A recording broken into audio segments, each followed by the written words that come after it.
Hey everybody, welcome back to Brainiac Baseball's 1980 Detroit Lions alternate history. This is our Week 5 summary video where we'll take a look back at our game versus the Buccaneers, and then we'll look forward to our game at the Los Angeles Rams. So let's take a look here real quick at the Buccaneers loss yesterday. This is our third straight one-score loss. I really felt like we really did not have a chance, but we managed to hang in there. We stayed within the 7.5 point spread, and we were well over in the over-under. So, I mean, in my opinion, it looks like we're able to score, but we're not really, as you take a look here over the last 4 games since our win versus the Packers, the next 3 games we've decreased in rushing yards. And I think getting away from our game plan, falling behind early because of turnovers, I feel like we get away from our game plan and we're not controlling the time of possession in a way that is efficient enough for us to win the ball game. So it's become a little bit frustrating to have to play from behind. And all in all, Gary Danielson has not been that bad for us. Once I kind of figured out his, positives, which are like, kind of throwing to the corners, that, now we kind of know that, I feel like we can open it up a little bit. But I think the funniest thing that happened in this game versus the Bucs was at the end when we had the 7.5 point edge. And we went for it on 4th down, deep in our own territory. Tried to come back and win. I mean, it was the right thing to do. Our 4th down pass play was incomplete. And then the Bucs ran it once. This is like inside our 15-yard line. And then they went for a field goal. And if they had made that field goal, that would have broke the point spread, and that would have changed things up dramatically. So we're going to keep that in mind. We're going to play the Buccaneers in 2 weeks at home, and I'm going to remember that field goal attempt that they made there at the end of the ball game. I'll take that personally. So let's take a look at the contest right now for the Detroit Lions Billy Sims autograph jersey. Don and Sean, World's Worst Gamer, both won. They guessed correctly. They took Detroit plus the 7.5. And of course, we went over. Everyone had the over, which I feel like is the right way to go at this point. I feel like we can hang with our opponents. So World's Worst Gamer, Sean, he's 4-1. So he's 2 games up on Don. And John and Kent still in it, of course. We got a long way to go. We got another 11 weeks. So plenty of time before anyone gets eliminated. And in fact, if you're finding this video now, if you want to get involved, you are more than welcome to. We are giving away a Billy Sims autograph jersey. And the way the contest works, if you don't already know, is you pick the game versus the Rams based on the point spread. So LA is giving Detroit 4.5 points. So if we can stay within 4.5 points and we still lose, and you picked Detroit, then you get the victory. Also, the over-under is 37.5. And I feel like we've gone over every week. Right? Is that right? Have we gone over every week? No, we were under because of the Packers game, the injury to their quarterback, and they didn't score. So otherwise, we've been over every week. So at least I've showed that we can put up some points. So, okay, let's take a look at the Los Angeles Rams team. If you are not familiar, the Rams did make the playoffs in 1980. They lost to the Dallas Cowboys in the wild card round. They went 11-5 that year.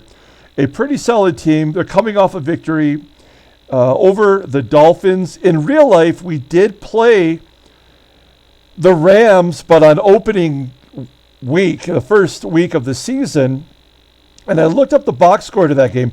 The Lions won 41-20. When was the last time the Lions scored 40 points in week one? It's got to be that game. But having said that, we kicked off to the Rams, and Drew Hill, the kick returner, took it 98 yards to the house on the opening kick of the season. Now, is there anything more Lions than that? I don't know. But Billy Sims went off in his very first career game. He had 153 yards. It scored 3 touchdowns, including a 44-yard touchdown run. So, and Dexter Bussey had 100 yards that game too. So let's take a look at the Los Angeles Rams. Now, Pat Hayden did actually start week one against Detroit in real life, but it's Vince Ferragamo who came in relief of Pat Hayden that game. So here's Vince Ferragamo, if you've never seen him before. Pretty solid quarterback. Great quarterback for the Rams in this period. Pat Hayden, though, he went to USC, so I guess that would make more sense for him to be the quarterback, hometown boy. Nonetheless, take a look at Ferragamo's numbers. 9 touchdowns, 10 interceptions. Not a rushing quarterback, which is good. After Doug Williams this week, I think we're glad to see a pocket passer. Their number one running back is Liddell Mitchell, longtime Baltimore Colts running back, 3 times over 1,000 yards. You'll see here he's represented by the Chargers football card here, but he was on the Rams that season. And he's got 414 yards, 3 touchdowns. He has not fumbled it once yet. Their fullback, actually this is their tight end, Terry Nelson, 14 receptions for 126 yards. Victor Hicks, they use a 2 tight end formation. So this guy, Victor Hicks, is a rookie, and he's only made 2 catches. There's Drew Hill. He is the number 1 wide receiver on this team and the kick returner. In real life he was, but he's not in this game, it looks like, which seems like a mistake. Wow, it doesn't even have him having the touchdown, so this is inaccurate, I guess, right? Okay, so Drew Hill, number 1 wide receiver. Preston Denard, another solid receiver for the Rams this period. He's 43 receptions, 766 yards in 1979. There's Jackie Slater, Pro Bowl and Hall of Fame tackle. We don't need to go down the line here. You take a look for yourself. I believe he's the only top-notch player there. And then they do have 3 quarterbacks for backups. Bob Lee, been around forever, only represented after all these years in pro football. He only has 1 football card, and that was the 1974 card for the Falcons. And then Pat Hayden, there you go, USC guy. He threw for 3,000 yards in 1978, and then in 79, 1,854 yards. And it looks like they made the change this year. And then Jeff Rutledge, who found fame with the Giants much later in his career.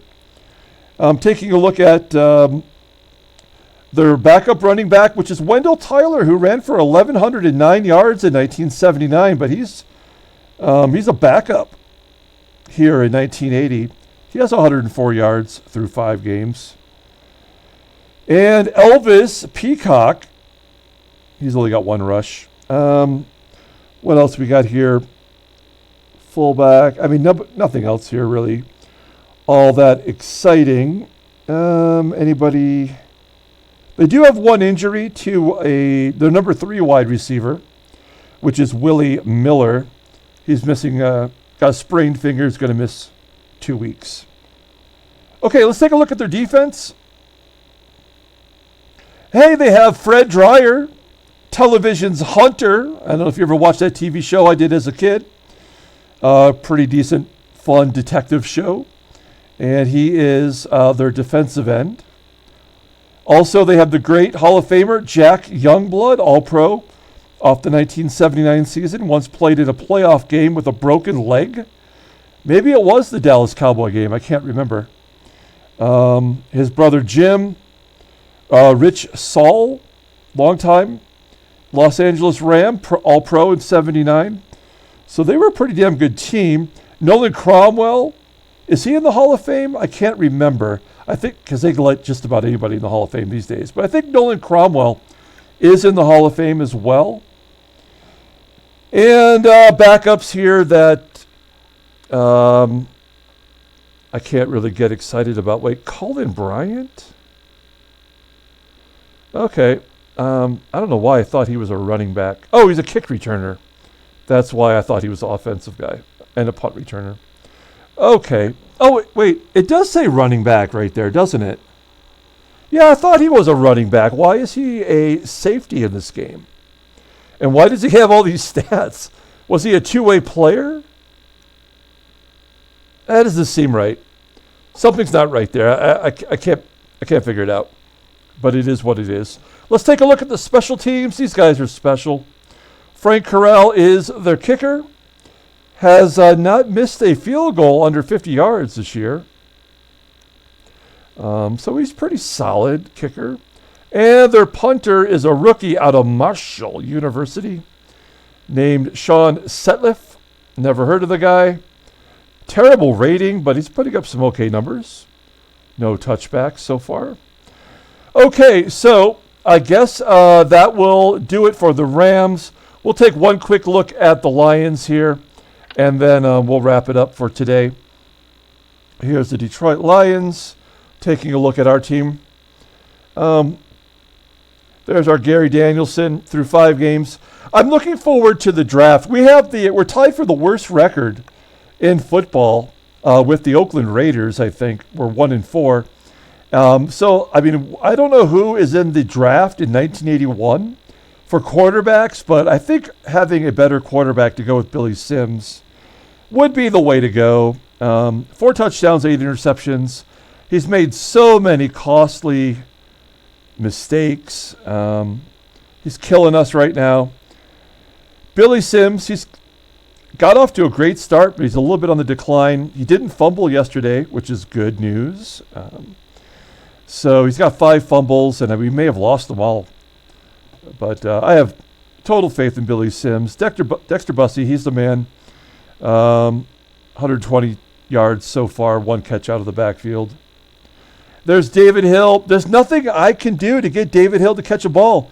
If you've watched any of the games, you'll see when I choose him as a primary receiver, it always says he can't get open. And so, I mean, his receiving rating is a 74. So I don't know. He just can't get open. We don't have any other options. We have Ulysses Norris in that special teams play, which the trick play, which we tried, and I think it resulted in an interception. So Freddy Scott, where would we be without Freddy Scott? 37 receptions, 675 yards. He had over 200 yards receiving in yesterday's game. Wow, his yards after the catch is only 3.5 yards.